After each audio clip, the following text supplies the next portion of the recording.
I was out of town when it happened, so I was able to put things together, structure things, definitely come to the community. Well, first of all, this is the very brief time off that all NFL players have, so there's no need to be in Cleveland right now. The rookies, again, report on Friday. Shedeur Sanders just blew Mary Cays' credibility to pieces. And the best part? He didn't even have to say a word. His actions did all the talking. While he was out there rebuilding a fire-hit community, she was busy acting like charity is a crime in Cleveland. I mean, let's be honest, you don't like him because he's flashy? Because he has a nice watch better than yours? I mean, he is a rich kid who's really earned it. And that's why people should actually be So, fans are furious, calling for her head. And Shedeur, he just proved why he's the real face of leadership, on and off the field. Of his teammates and has been an excellent leader on the field. Looks like it off the field. It's not easy walking in the Well, weeks now after that deadly explosion at an apartment complex in Cleveland's Garden Valley neighborhood, the families impacted by this are getting some help from one of the newest members of the Cleveland Browns. Here's what Mary Kay conveniently left out while dragging Shedeur. On June 23rd, a deadly explosion tore through the Rainbow Terrace apartments, destroying 44 units, displacing over 40 families, and killing a man who died trying to save others. This wasn't a minor incident. It was a full-blown tragedy.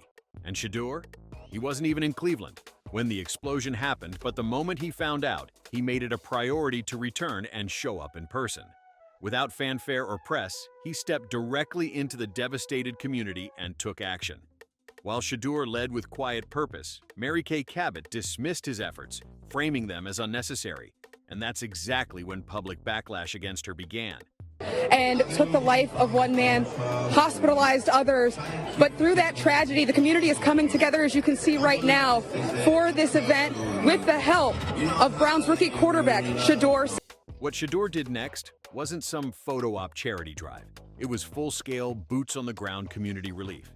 He personally organized the Garden Valley Fun Fest just days after the fire, using his own money and platform to turn devastation into hope. There were food trucks, barbers giving free haircuts, bounce houses for the kids, school supplies, even legal aid booths for displaced families, and none of it was for show.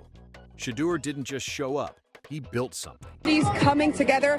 Sanders said it was important to him to not only help these families that are in need, but to show their time, give his time, and get out here and touch the community, which is something the community itself appreciates.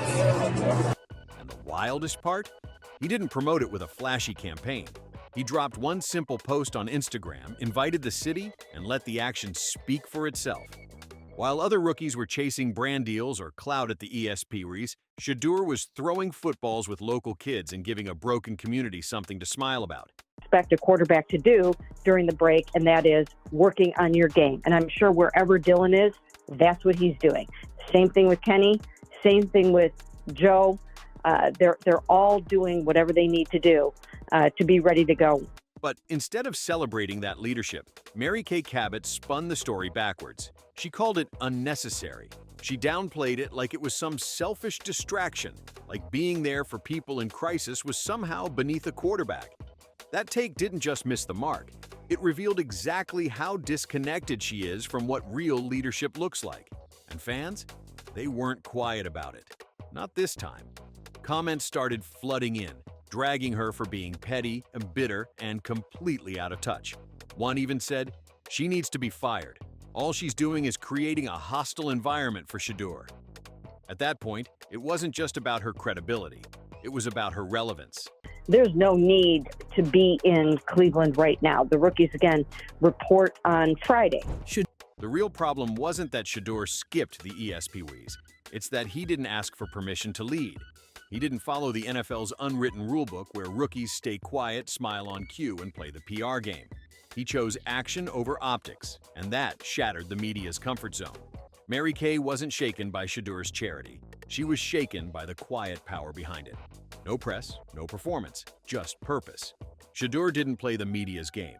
He rewrote the rules, proving that real influence doesn't need their spotlight to shine.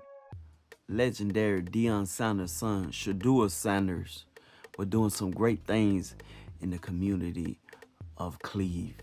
You can see fans are appreciating him, but the moment Mary Kay dismissed Shedeur's community work, fans made it clear. They weren't just watching, they were keeping receipts. Comment sections turned into firestorms, not because Shedeur said anything, but because the people saw exactly what was happening. He showed compassion, and she showed contempt, and that contrast didn't sit right with anyone. The comments of fans hit harder than any press conference. Keep helping Cleveland because they're gonna be there for you, bro. That wasn't just praise. That was a community claiming him as their own. And on the flip side, she needs to be fired. All she's doing is creating a hostile environment for Shedeur. The backlash wasn't random, it was earned. If you think it's time to stop letting washed-up insiders control the story, then do something about it. Like, comment, and subscribe right now. Because Shedeur isn't just rewriting the script, he's burning the old one. And trust me, that fire's already spreading. He's winning the city of Cleveland over. He's winning the surrounding cities of the surrounding suburbs of Cleveland. He's winning those pants over. The moment fans saw through the noise, they didn't just react. They responded by rejecting the narrative and rallied behind the one person who actually showed up when it mattered, Shedeur Sanders. And put our resources together so we can heal the community. And having a relationship and having a relationship with Shedeur Sanders where you now know that he's in your community, he understands what's going on in your community. He's been there, it's different, it's so great. By now, it was obvious. The usual tricks weren't working. The media tried to frame Shedeur's leadership as a distraction, but the public wasn't buying it. You could feel the tension behind the headlines, like the system didn't know how to respond to someone doing the right thing without asking for applause. That's because Shedeur broke the formula. He wasn't playing their game, and they had no clue how to handle that. Shedeur Sanders is killing it off the field, ladies and gentlemen. When Shedeur took out, he didn't give them the usual red carpet moment, the cookie-cutter soundbite, or the staged charity clip in designer clothes. Instead, he gave them authenticity. And for a media structure built on controlled narratives and manufactured drama, that's a threat. This wasn't a rookie trying to go viral. This was a young leader stepping outside their blueprint and proving he didn't need their permission to make a difference. And that's where the panic kicked in. Because if Shedeur's kind of leadership becomes the new standard, the old playbook crumbles, and people like Mary Kay lose their grip on the story. 5 days, everything is free. They just wanted this to be a fun, uplifting community event for these people that truly have been through so much. Of course, everybody know about the situation, everything that happened here. And let's be real. This wasn't Shedeur going rogue. This was him exposing just how scripted everything else really is. And that's exactly why it rattled the usual players. Because Shedeur didn't just participate. He recentered the spotlight on action over approval. While others waited for media validation, he bypassed the middlemen and connected directly with the people. That kind of authenticity doesn't fit into the old template. It shatters it. And suddenly, every overproduced media piece looked hollow next to a quarterback who didn't wait for permission to lead. There's a lot of negativity, it's a lot of talk going on in the world. So then that's where I find my peace, my happiness, my joy is be able to have positive influence on the youth.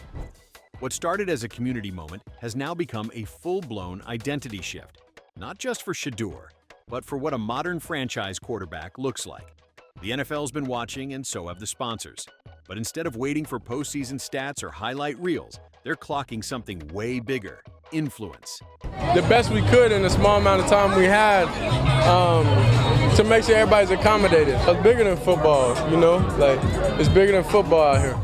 This wasn't just about throwing a football, it was about commanding respect without even stepping on the field.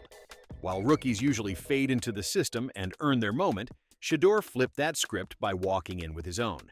The face of the franchise isn't always the guy with the biggest arm anymore. Sometimes it's the guy who shows he's already leading off the field. Shedeur isn't just entering the NFL, he's leading a generational shift. Gen Z rejects old-school media control, and by going straight to the people, Shedeur proved he's not just relevant. He's redefining what leadership looks like in today's game. He's not trying to fit into the system. He's showing why the system needs to evolve to keep up with him. I think it's wonderful. It's about time that, these kids look like they're having a great time down here. Because Julie is not just nice. So I'm loving it. In just days, Shedeur Sanders did what most athletes never do. He made people believe in something real, not in branding or media polish, but in action. He didn't wait for permission. He showed up, led with purpose, and fans saw the difference. Mary Kay tried to control the story, but the public chose their leader. Not the insider, not the reporter, the quarterback who actually showed up. Now the question isn't whether Shedeur can handle the spotlight, it's whether the system can handle someone who doesn't need it. He didn't just destroy Mary Cays' credibility, he exposed the game behind the game. And in doing so, Shedeur became the story. And the league? It's not just watching, it's catching up.